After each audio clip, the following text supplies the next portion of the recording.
नमस्कार, candid conversations के नए एपिसोड में आपका स्वागत है। आज मंगलवार है और आज बिहार चुनाव, विधानसभा चुनाव के जो पहले चरण की वोटिंग है उसके लिए चुनाव प्रचार बंद हो जाएंगे जब आप ये एपिसोड देख रहे होंगे।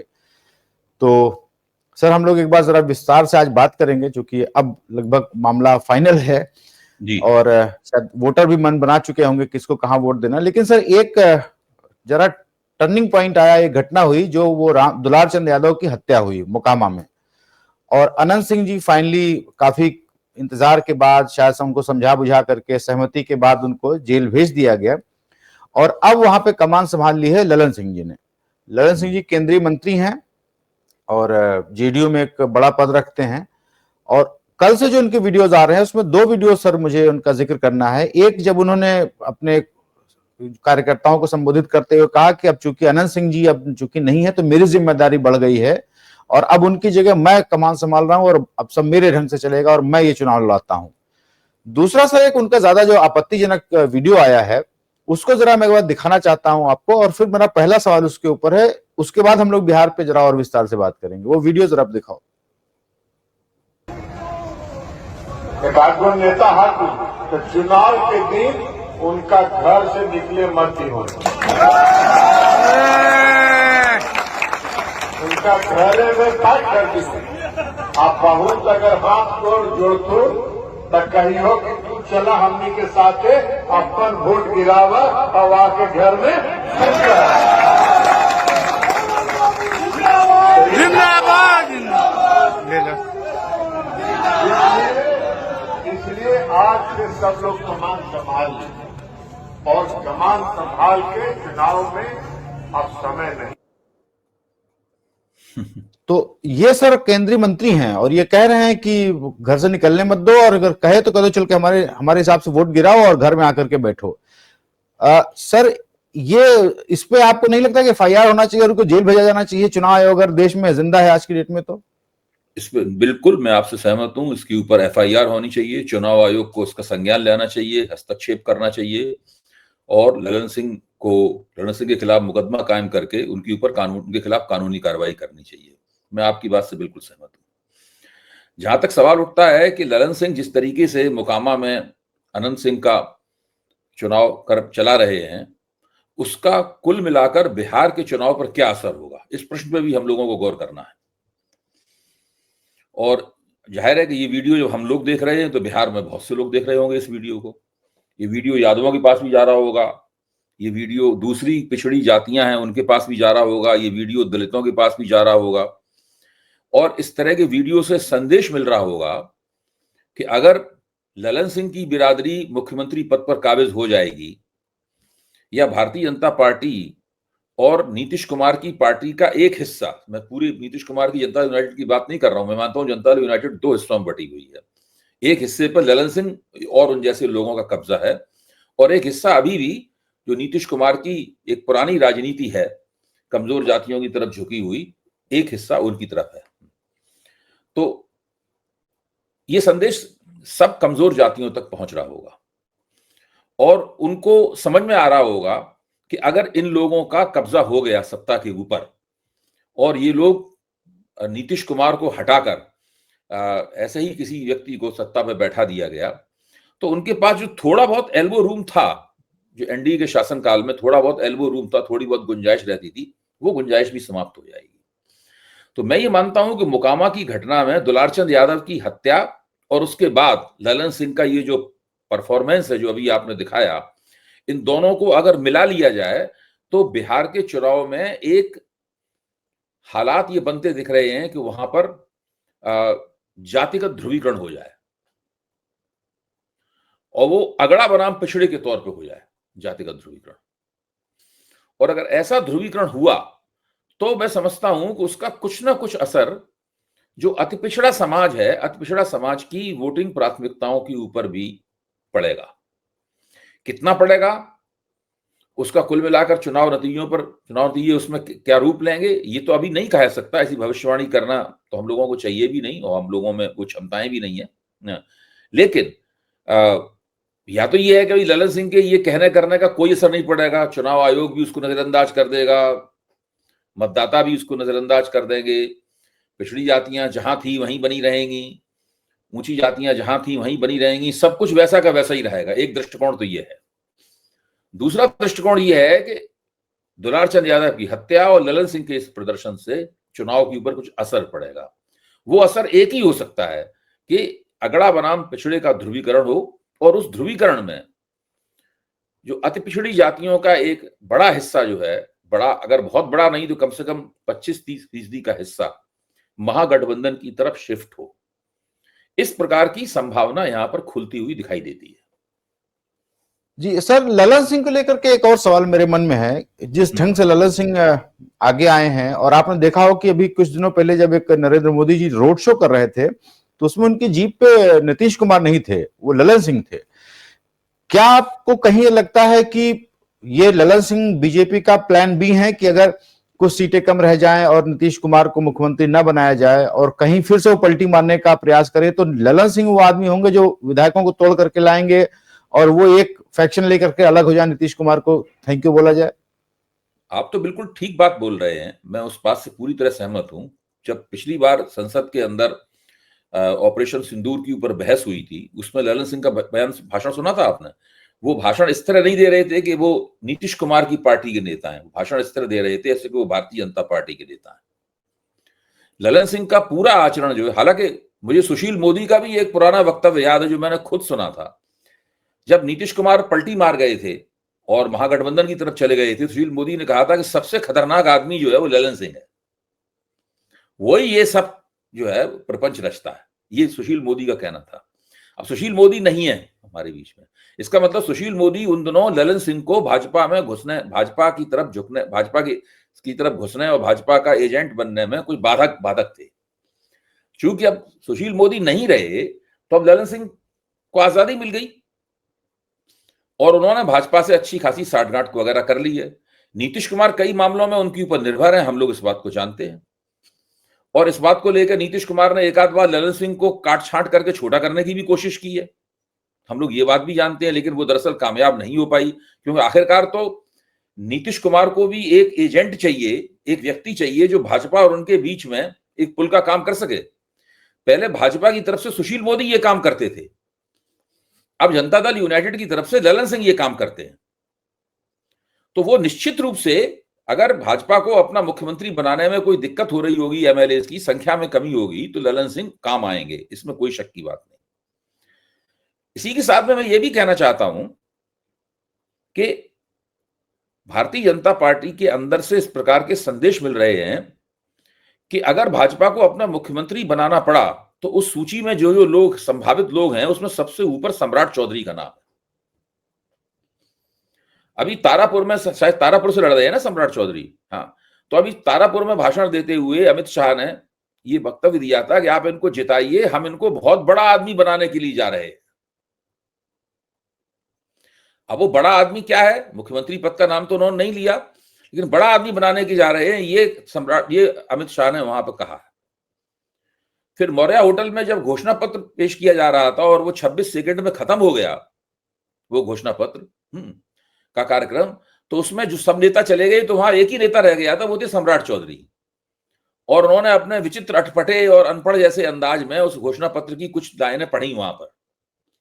उसके बाद वो कार्यक्रम पूरी तरीके से खत्म हो गया। तो नीतीश कुमार के हटने के बाद में भी एक पिछड़े वर्ग का ही कोई व्यक्ति भाजपा बैठाएगी सत्ता में, अगर भाजपा को अपना मुख्यमंत्री बनाना पड़ा तो, बनाने का मौका मिला तो सत्ता में बैठाएगी, ताकि उसकी आड़ में ब्राह्मण, बनिया, राजपूत, भूमिहार हुकूमत बिहार के अंदर कायम हो सके। जी सर, अब चूंकि आज पहले फेज का चुनाव प्रचार खत्म हो रहा है, तो एक जो सवाल जो मैं जिस ढंग से देख पा रहा हूं और जो मैं नहीं समझ पा रहा हूं, अब मैं आपसे पूछूंगा। महागठबंधन के पास बहुत सारे एडवांटेज दिख रहे हैं, जैसे सबसे बड़ी बात यह कि एक बदलाव का, एक चेंज की लहर तो दिख रही है। उनके पास एक घोषित रूप से मुख्यमंत्री का चेहरा है, वो तेजस्वी यादव है, जो कि युवाओं को अपील करता है।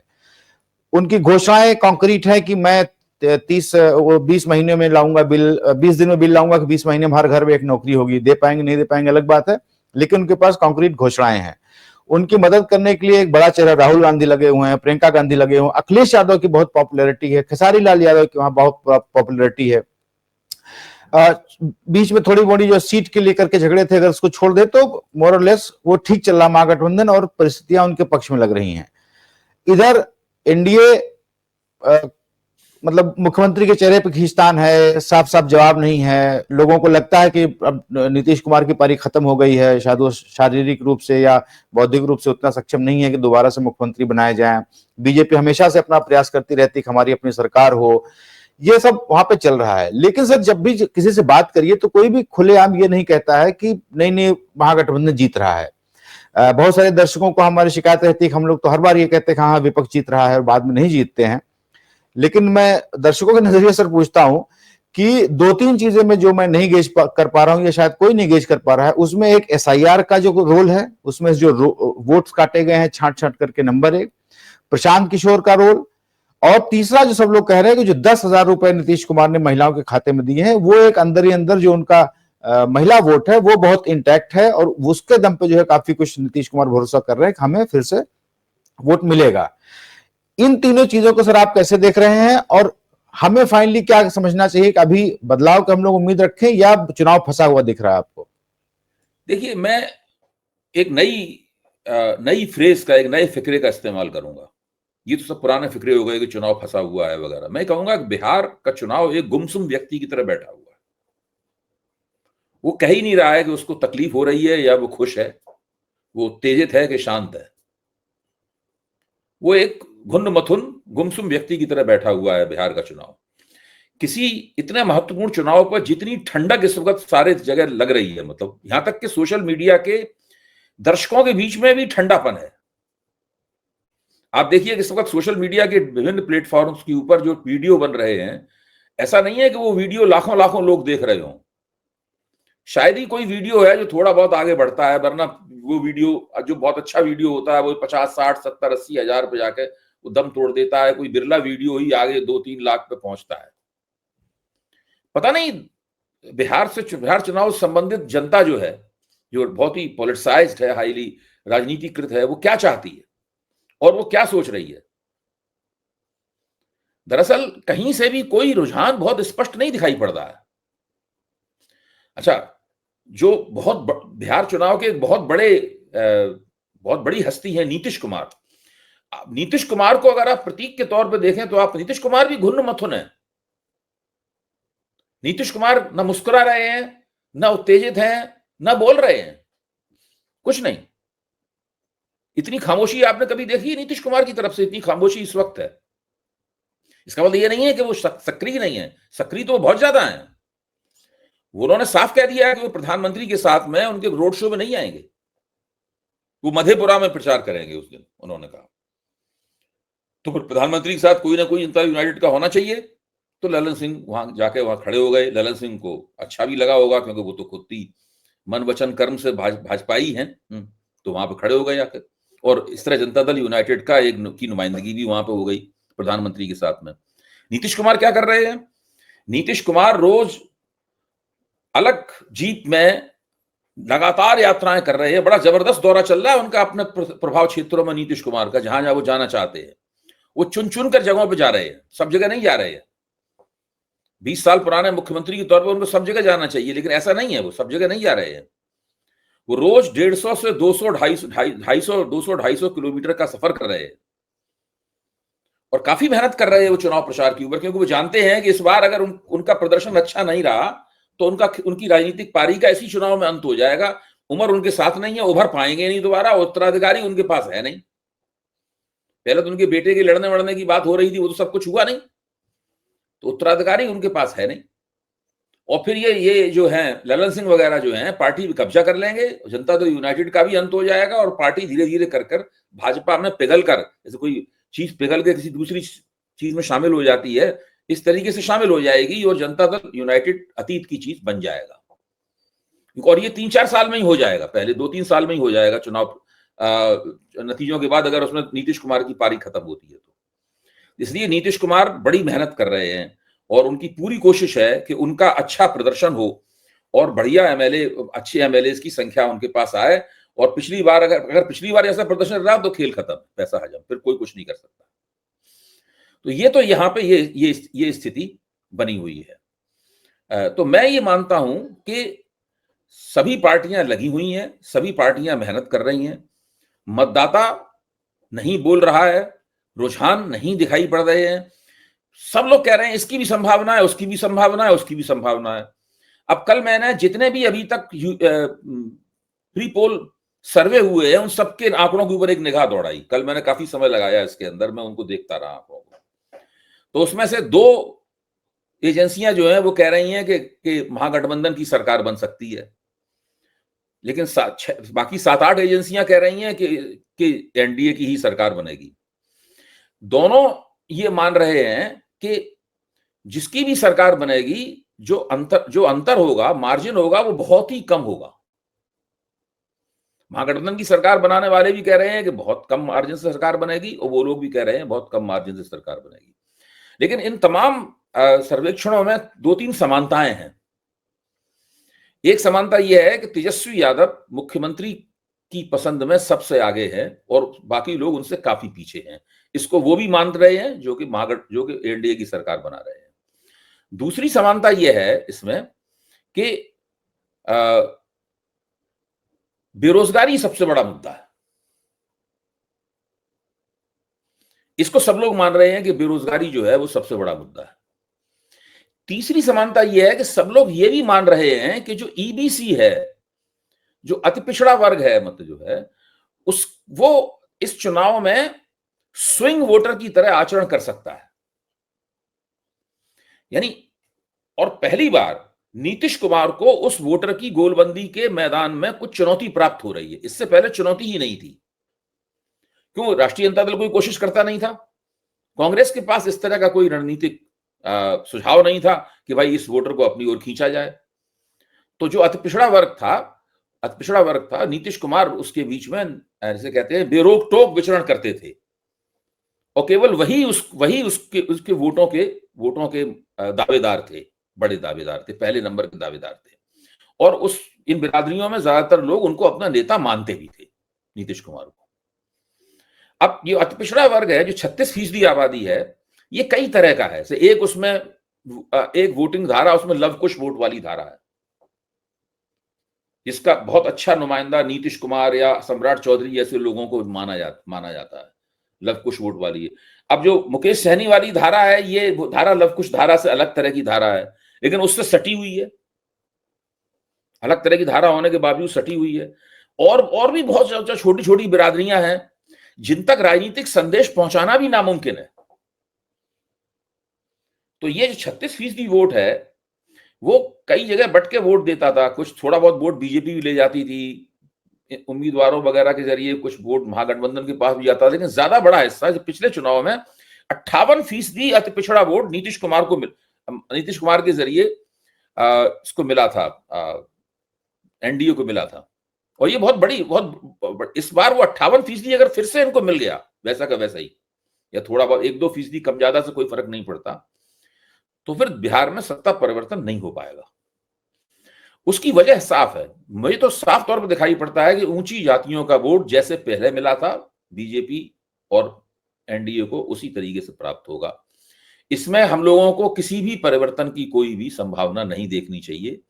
केवल उन कुछ चंद निर्वाचन क्षेत्रों में जहां पर महागठबंधन ने ऊंची जात के उम्मीदवार लड़ाए हैं, तो वो थोड़ा बहुत वोट काटेंगे अपने स्तर पर, लेकिन वो और कुछ ज्यादा होने वाला नहीं है। पासवान वोटों में भी कुछ ज्यादा परिवर्तन होने वाला नहीं है, जो पिछली बार पड़े थे वही वोट पड़ेंगे। कुशवाहा वगैरह वोटों में भी कोई परिवर्तन नहीं होने वाला है, कुर्मी वोटों में भी कोई परिवर्तन नहीं होने वाला, ये सारे वोट वैसे के वैसे ही पड़ेंगे। यादव और मुसलमान वोटों में भी कोई खास परिवर्तन नहीं होगा। मुसलमान वोटों के बारे में माना जाता है कि भाई पिछली बार सीमांचल में ओवैसी ने वोट खींच लिए थे और इस बार भी वो सीमांचल में डटे हुए हैं वहां पे। लेकिन हमारे कुछ मित्रों ने, जो कि अच्छे बुद्धिमान लोग हैं, उन्होंने जरा सीमांचल की था ली अच्छी तरीके से, और उनसे मेरी बातचीत हुई, तो उनका कहना है कि वहां के मुसलमान पिछले बार की तरह नहीं सोच रहे। भाई सीमांचल में तो करीब 47-48% मुसलमान है ना, तो पिछली बार की तरह नहीं सोच रहे। वो ये सोच रहे हैं कि पिछली बार देखिए सीमांचल में वोट चूंकि महागठबंधन में नहीं गया तो भाजपा की सरकार बन गई, वरना तभी तेजस्वी बन सकते थे मुख्यमंत्री। तो वो सबक उन्होंने सीखा है। तो इस बार लगता नहीं है कि ओवैसी की दाल वहां पे पहले की तरह गलेगी। तो मुसलमान वोट थोड़े बहुत अंतर के साथ में इधर ही रहेगा और पहले से ज्यादा मिलेगा। यादव वोट भी पहले से ज्यादा मिलने वाला है इन लोगों को, क्योंकि इन लोगों को ये भी लगता है कि एसआईआर, जिसका भी आपने जिक्र किया, एसआईआर ने जिस तरह से वोट काटे हैं, जिस तरह जोड़े हैं वोट, तो उसकी वजह से सब लोग सोच रहे हैं कि अपना जो जनाधार है उसका ज्यादा से ज्यादा वोटिंग हो जाए। तेजस्वी यादव ने सवाल भी उठाया है कि हमारे जो प्रभाव क्षेत्र हैं, हमारे प्रभाव क्षेत्र वाले बूथ हैं, उन पर स्लो वोटिंग कराने की साजिश रची जा रही है। तो ये सब वहां पे रणनीतिक सब मामला चल रहा है जो है। लेकिन बिहार का चुनाव स्वयं नहीं बोल रहा है कि वो क्या चाहता है। अब हम लोग अपनी अपनी इच्छाएं उस पर आरोपित करके जो नतीजे निकाल लें तो वो अलग बात है। नहीं सर, जैसे आपने कहा कि तेजस्वी फिलहाल मुख्यमंत्री के चेहरे में सबसे लोकप्रिय चेहरा है। सर आपको याद हो 2015 में जब अरविंद केजरीवाल जी आम आदमी पार्टी चुनाव लड़ रही दिल्ली में, तो कुछ इसी टाइप के सर्वे आते थे जिसमें क्या होता था कि 60% लोग चाहते हैं कि केजरीवाल मुख्यमंत्री बने, लेकिन वो लोग सीटें देते थे बीजेपी को 40। तो मुझे याद है केजरीवाल से पूछा गया तो केजरीवाल ने कहा कि भाई ये कौन लोग हैं, अगर एक ही आदमी एक क्वेश्चनर में फॉर्म भर रहा है या एक ही आदमी इन दो सवालों के जवाब दे रहा है, तो अगर वो मुख्यमंत्री के तौर पे केजरीवाल को देखना चाहता है तो वोट बीजेपी को क्यों देगा? बीजेपी को वोट देकर के तो केजरीवाल बनेगी नहीं मुख्यमंत्री। उसी तरीके से कुछ सर्वे है। उदाहरण बिल्कुल ठीक है, लेकिन इसमें दो बातें हैं, मतलब वो सही बात सही कह रहे हैं आप। पहली बात तो यह है कि बिहार और दिल्ली का किरदार बहुत अलग अलग है, मतलब वहां के मतदाताओं का किरदार भी बहुत अलग अलग है। दिल्ली अलग तरीके से, दिल्ली के मतदाता अलग तरीके। दूसरी बात यह है कि आप जो 2025 में चुनाव हुआ दिल्ली का, उसमें देखिए, उसमें भी केजरीवाल मुख्यमंत्री की पसंद में बहुत आगे थे सबसे। बीजेपी का कोई नेता वेता, रेखा गुप्ता का तो कोई नाम ही नहीं जानता था। हाँ, बीजेपी का कोई नेता वेता उनके आसपास भी कहीं नहीं था, लेकिन वो अपना चुनाव भी हार गए और उनकी पार्टी भी चुनाव हार गई। मैं ये नहीं कह रहा हूं कि ऐसा बिहार में होगा। तेजस्वी यादव के खिलाफ तो कोई एंटी इनकम्बेंसी है नहीं। एंटी इनकम्बेंसी तो अरविंद केजरीवाल के खिलाफ थी और उनकी सरकार कसौटी पे थी। और भाजपा ने खास तरह की उनके लिए दिक्कतें पैदा की थी पिछले 3 साल में लगातार।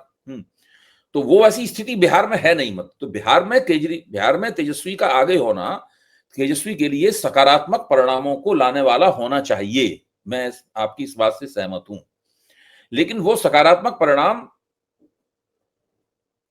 कितने होंगे? देखिए, मैं आपको एक छोटी सी याद दिलाता हूं। जब 2020 का चुनाव चल रहा था तो एबीपी चैनल ने क्या किया कि वहां पे विधानसभा परिसर में उसने एक बड़ा सेट लगाया और हम लोगों को ले गए वहां पे। वो हम लोग मंच पे खड़े होकर पूरे दिन टीका टिप्पणियां करते रहे। तो मेरा उसमें बार बार ये कहना था कि तेजस्वी यादव को मुस्लिम यादव जो गठजोड़ है उनका, उसमें कुछ प्लस प्लस करना होगा। अगर वो प्लस प्लस नहीं करेंगे तो वो मुख्यमंत्री नहीं बन पाएंगे। सीटें तो उनको मिलनी है, हमेशा मिलती हैं। लालू यादव का कुछ निश्चित वोट है, वो मिलता ही है हमेशा। तो प्लस प्लस किया उन्होंने, जोर मारा, ऐसी बात नहीं है, लेकिन वो एक कदम दूर रह गए। अच्छा, अब सवाल यह है कि इस बार, पिछली बार उनके पास कोई सोशल स्ट्रेटजी नहीं थी प्लस प्लस करने की। इस बार उनके पास एक सामाजिक रणनीति भी है, जिसके ऊपर पिछले कुछ महीनों से राहुल गांधी की देखरेख में, राहुल गांधी की मदद से वो लगातार सक्रिय हैं और उसको जमीन पर उतारने की कोशिश कर रहे हैं। वो है उनकी अति पिछड़ा रणनीति। तो अब इसको हम इस तरह कह सकते हैं कि वो MY जो पहले था उसको MYM या MMY बनाना चाहते। मोस्ट बैकवर्ड, यादव और मुसलमान। तो वो इस तरीके से बनाना चाहते हैं। कितना बन पाएगा, कैसे बनाएगा, कहां तक होगा, क्या कुछ कुछ EBC वोट जो है वो टूट के महागठबंधन की तरफ आएगा। और उसके लिए उन्होंने बहुत कोशिशें की हैं, सम्मेलन किए हैं, उन नेताओं को प्रमुखता दी है। अपनी पार्टी का अध्यक्ष एक अति पिछड़े को बनाया है राष्ट्रीय जनता दल का, और राष्ट्रीय जनता दल ने उस तरह के नेताओं को प्रमुखता दी है। टिकटों के बंटवारे में भी उनको ज्यादा, पहले के मुकाबले ज्यादा बड़ा हिस्सा दिया गया है। एक अति पिछड़े को उप मुख्यमंत्री बनाने की घोषणा कर दी गई है। तो ये सारा का सारा उन्होंने काम किया है। उन्होंने प्रश्न इस बात, अभी भी कह रहा हूं, ये साफ नहीं दिखाई पड़ रहा है कि इन कामों का लाभ कितना मिलेगा उन्हें। जी सर, मैं एक आखिरी एकेडमिक सवाल एक मेरे मन में पिछले 2-3 दिनों से मैं पूछ लूं आपसे।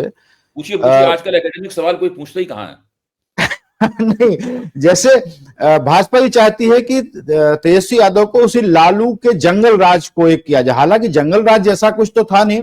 मुझे जहां तक मैंने कहीं सुना कि किसी एक कोर्ट में किसी डिपार्टमेंट के बारे में सुप्रीम कोर्ट या हाई कोर्ट ने टिप्पणी की थी कि वो कोई हाई कोर्ट का ऑर्डर कंप्लाई नहीं कर रहे थे, तो उन्होंने कहा था कि आपके बिहार में जंगल राज है क्या जो आप हमारा ऑर्डर नहीं मान रहे हैं। उसको इस शब्द को लेकर के लालू यादव के शासनकाल से जोड़ा गया। लेकिन यह भी सच है कि जब भाई देश आजाद से लेकर के पहले डाकू होते थे, घोड़े पे आते थे, फिर मोटरसाइकिल पे आने लगे, जमाना बदला और हत्याएं अपहरण भी कम हुए, टेक्नोलॉजी आ गई, सर्विलेंस आ गया, तो धीरे धीरे कानून व्यवस्था में सुधार होता रहा। मेरा सर कहना यह है कि जो ये जंगल राज का एक ठप्पा है वो ज्यादा बड़ा बैगेज है तेजस्वी के ऊपर, या जो लालू ने पिछड़ों, दलितों, महादलितों के लिए किया है। जैसे आज भी वहां पे पुराने लोग कहते हैं कि भाई हमें हैंडपंप से पानी पीने का अधिकार लालू ने दिलवाया, हमें स्टूल पे बैठने का अधिकार लालू ने दिलवाया, वो एक ज्यादा बड़ा असेट है तेजस्वी के लिए, या जंगल राज का ठप्पा ज्यादा बड़ा बैगेज है? देखिए, भाजपा पूरी कोशिश कर रही है कि नई पीढ़ी के दिमाग में ये दर्ज करे कि आपके माँ बाप ने जंगल राज को खत्म करने के लिए वोट किया था, आपके बाप दादाओं ने जंगल राज खत्म करने के लिए वोट दिया था, इसलिए अब आप उस अपने वोट से उस जंगल राज की वापसी न होने दें। यानी कहीं ना कहीं इन लोगों को डर है कहीं ना कहीं कि ये युवा जो है ना, वो तेजस्वी यादव का जो युवा चेहरा है और नौकरी का सवाल वगैरह, इसकी लोकप्रियता है तेजस्वी में, और राहुल की जो युवाओं में लोकप्रियता है, उसके चलते कहीं युवाओं के वोट न हाथ से निकल जाएं और वो पूरा रास्ता पलट न दें। तो देखिए, जंगल राज वगैरह कहने से कोई एक भी वोट इधर से उधर नहीं जाने वाला है, कोई नुकसान नहीं है, मैं मानता हूं तेजस्वी यादव को जंगल राज वाले मामले से। ये भाजपा के भीतर का डर है, मतलब जिसकी वजह से, क्योंकि वो सोचती है कि जिन युवाओं ने उस समय को देखा नहीं है, वो कुछ जानते नहीं है, उनको भी याद दिलाया जाए उसका बार बार, इसलिए वो बार बार इस बात को उठा रहे हैं। इसका कोई दम नहीं है, इसकी वजह से कोई वोट इधर से उधर नहीं होने वाला है। और अगर मैं ये मानता हूं कि बिहार के चुनाव के केंद्र में दो महत्वपूर्ण बातें हैं। नंबर एक सामाजिक वर्ग के रूप में अति पिछड़ा वोटर, क्या उसका एक 25-30% हिस्सा महागठबंधन की तरफ जाएगा? पहला सवाल यह है। दूसरा सवाल यह है कि एक आर्थिक आयु वर्ग जो है, यानी युवा लोग जो है, जो रोजगार की तलाश में है, वो लोग जाति वगैरह के आग्रह से ऊपर उठकर महागठबंधन को समर्थन देंगे? ये दो प्रश्न हैं। अगर जाएगा और समर्थन देंगे तो महागठबंधन की सरकार बनेगी और अच्छे तरीके से बनेगी, बड़ी चुनाव में अच्छी धुलाई इन लोगों की होने वाली है अगर ऐसा हो गया। और अगर ये नहीं हुआ तो फिर जो मक्खी जहां बैठी है वहीं बैठी रहेगी, मक्षिका स्थान है मक्षिका। जी, तो सर आज के लिए मेरे पास इतने ही सवाल थे, और चूंकि अब चुनाव प्रचार अपने कल्मिनेशन के तरफ बढ़ रहा है, एक फेज की वोटिंग परसों हो जाएगी, नेक्स्ट 11 को है, फिर 14 को रिजल्ट आ जाएगा, और उससे पहले भी हम लोग एक बात करेंगे और बिहार के नए नए डेवलपमेंट्स को समझेंगे। और सर आपसे बात करके कुछ हमें और एक पुराने बैकग्राउंड मिलता है उसका। तो आज के लिए सर इतना ही, और धन्यवाद आपका, और दर्शकों का भी बहुत बहुत धन्यवाद। Thank you so much. नमस्कार।